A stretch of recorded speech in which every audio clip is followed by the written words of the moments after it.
샬롬. 오늘도 하나님 말씀 앞에 나오신 여러분 환영합니다. 우리 함께 기도하도록 하겠습니다. 하나님, 오늘도 우리에게 귀한 하나님의 말씀 주시니 감사합니다. 이 말씀으로 우리의 영혼이 평안과 확신 가운데 명예롭게 하루를 살아낼 수 있도록 오늘 이 시간 우리의 중심이 되어 주시옵소서.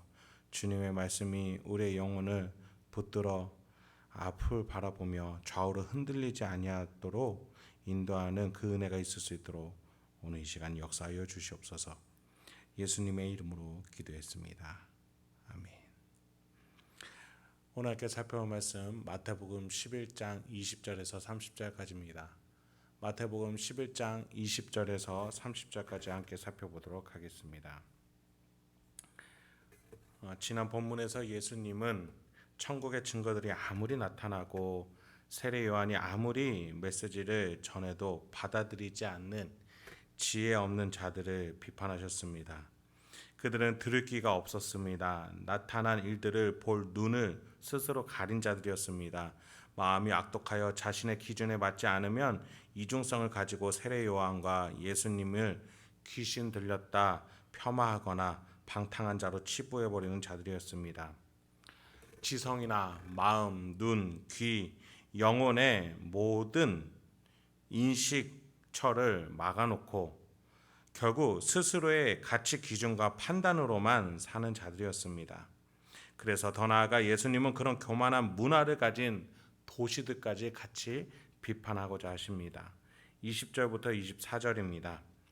예수께서 권능을 가장 많이 행하신 고울들이 회개하지 아니하므로 그때에 책망하시되 화 있을진저 고라시나 화 있을진저 베세다야, 너희에게 행한 모든 권능을 두로와 시돈에서 행하였더라면 그들이 벌써 베옷을 입고 제에 앉아 회개하였으리라. 내가 너희에게 이르노니 심판날에 두로와 시돈이 너희보다 견디기 쉬우리라. 가버나움아, 네가 하늘에까지 높아지겠느냐? 음부에까지 낮아지리라. 내게 행한 모든 권능을 소돔에서 행하였더라면 그 성이 오늘까지 있었으리라. 내가 너희에게 이르노니 심판날에 소돔 땅이 너희보다 견디기 쉬우리라 하시니라. 여기에 많은 도시들이 등장합니다. 먼저 고라신, 베세다, 가버나움이 타락한 도시들로 나타납니다. 20절에 보니 권능을 가장 많이 행하신 고울들이 회개하지 아니함으로 그 도시들을 언급합니다. 긍정적 비교 대상으로 두로와 시돈을 언급하십니다. 고라신과 베세다에 예수님이 베푸신 사역적 노력에 반응하지 않는 것을 한탄하시며 이 노력을 두로와 시돈에 행했다면 그들은 이미 회개했을 것이다 라고 비판하십니다. 또 가버나움은 고대 도시 소돔과 비교당하면서 예수님이 소돔에 사역했다면 가버나움에 하듯이 소돔에 사역했다면 의인 10명이 없어 망한 그 소돔이 망하지 않고 지금까지 있을 것이다 라고까지 얘기하십니다. 즉 가버나움은 그때 소돔보다 더 천국의 증거들에 대해서 직접적으로 증거가 예수님을 통해 제시되고 있었음에도 불구하고 귀를 막고 있었다는 것이죠. 여러분, 우리가 살아가는 지역 문화도 살펴봐야겠습니다. 어떤 도시들은 불야성을 가지고 있고 또 어떤 도시들은 고요함을 추구합니다. 또 어떤 도시들은 부정부패가 만연해 있고 어떤 도시들은 정직함이 살아 있습니다. 우리가 살아가는 지역에 이웃 간에 보이지 않는 규칙과 문화가 있는 것이죠. 그렇다면 여러분의 지역사회는 선합니까? 아니면 악합니까? 여러분, 시민의식은 다른 데 있는 것이 아니라 내가 하면 시민의식이 되는 겁니다. 도시의 타락은 다른 데 있는 것이 아니라 내가 범죄하면 도시의 타락이 되는 겁니다. 내가 그 구성원이기 때문이죠. 예수님은 왕이시기에 한 개인을 판단하시지만 더 나아가 한 공동체, 한 도시를 판단하시고 정죄하시고 심판하십니다. 그런데 그곳에서 우리를 빛과 소금이라는 역할로 불러주셨음을 기억하시기 바랍니다. 여러분 한 분을 통해 시민의식이 고취되고 타락하는 것에 더 나아가 여러분을 통해서 그 도시에 빛이 비춰지고 부패되지 아니하고 썩지 아니함을 기억하시기 바랍니다. 25절부터 27절입니다. 그때 예수께서 대답하여 이르시되 천지의 주제이신 아버지여, 이것을 지혜롭고 슬기 있는 자들에게는 숨기시고 어린 아이들에게는 나타나심을 감사하나이다. 옳소이다. 이렇게 된 것이 아버지의 뜻이니이다. 내 아버지께서 모든 것을 내게 주셨으니 아버지 외에는 아들을 아는 자가 없고 아들과 또 아들의 소원대로 계시를 받는 자 외에는 아버지를 아는 자가 없느니라. 25절에서 이것이라고 표현하신 것은 지금까지 우리가 주제로 가지고 온 천국을 의미합니다. 천국에 대해서 자신이 지혜롭다, 슬기롭다 여기며 교만하게 아는 척하는 자기의 판단 기준을 가지고 있는 자들에게 하나님은 숨기셨다라는 겁니다. 오로지 하나님 앞에서 긍휼과 불쌍히 여김을 구하면서 하나님의 도움을 구하는 겸손한 자들에게 그 천국 복음, 그 천국의 증거들을 나타내셨다는 것이죠. 예수님은 그런 겸손한 자를 어린 아이라고 표현하셨어요. 그렇습니다. 우리는 하늘과 땅의 주인이 되어 주시는 하나님 앞에서 어린아이, 하나님 아버지의 자녀가 되어야 될 줄 믿습니다. 하나님을 하나님 되시게 여기며 긍휼하게 우리를 바라보고 계시는 그 하나님을 우리는 믿고 따라야겠습니다. 섬겨야겠습니다. 아버지 하나님과 어린아이 된 인류 사이에 하나님께서는 예수님이 다리가 되도록 하셨습니다. 아둔하고 미련하여 어디로 가야 하나님 아버지를 만날 수 있는지 아무리 알려주고 가르쳐줘도 알지 못하는 고아와 같은 인류를 향해서 하나님은 예수님을 중간 다리 역할로 보내신 겁니다. 그것이 하나님 아버지의 뜻이셨어요. 그 아버지의 뜻에 어린아이와 같이 믿고 따르는 것이 하나님을 아버지로 모시는 겸손이라는 것이죠. 하나님은 그래서 예수님께 모든 것을 맡기신 거예요. 예수님이 기준, 예수님이 유일한 다리, 예수님을 통해서만이 하나님을 아버지 되신다라는 것을 깨닫게 하신 겁니다. 그래서 우리는 예수님의 인생을 보고 배우고 따라가야 되는 겁니다. 예수님이 보이신 겸손이 우리의 기준이 되어야 되지 그 어떤 다른 것이 우리의 신앙의 기준이 되어서는 안 되겠습니다. 예수님의 기준에서 예수님의 기준에 합당한 겸손을 가진 자에게 천국이라는 계시가, 하나님 아버지라는 계시가, 하나님의 집과 가족이 우리라는 계시가 주어진다라는 겁니다.